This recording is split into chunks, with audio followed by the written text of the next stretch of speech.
But even when a loving doctor come with the sweetest of words and come to me with a needle, well, me so, not now, the Lord has brought me a long way.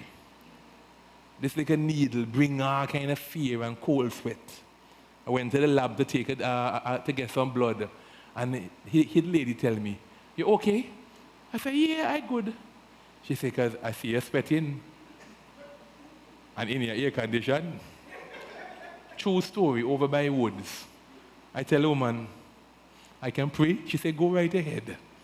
I put on my head, I said, "Oh God, give me the strength to take this syringe." And I thought about that little needle that's coming with the most loving of hands to help me to get over my malady. And I thought about the viciousness to which, not a little needle, they brought the stakes and drove them into the flesh of my Savior's hand. Not with loving care and kindness piercing his skin, not a thin, sterile needle, but a rusty, bent-up piece of steel driving through his tearing his veins and ripping his flesh. I say, "Oh God, how much I owe you."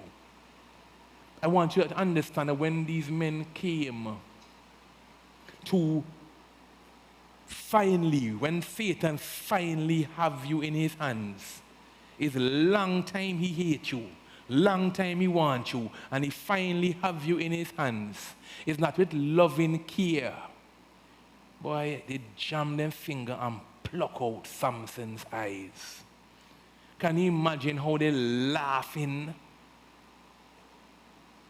I watched some pictures when they killed and captured, when they killed Pablo Escobar, when they finally caught the king of cocaine. And I watched the photographs as these men stood up one by one like a trophy over his dead body, taking pictures of the now dead infamous king of cocaine. Big picture, everybody standing up like a trophy, like they killed this animal.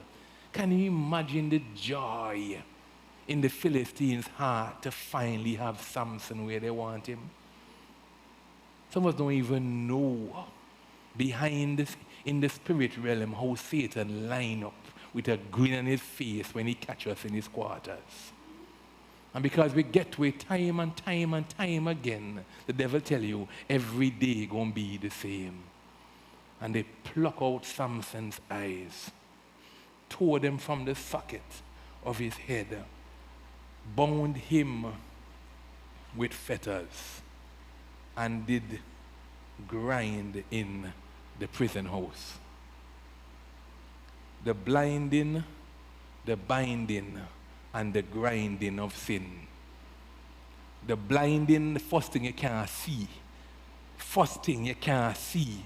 Your standards gone, purity gone, holiness gone. You're blind. You don't even know what you're in is wrong because you're blind.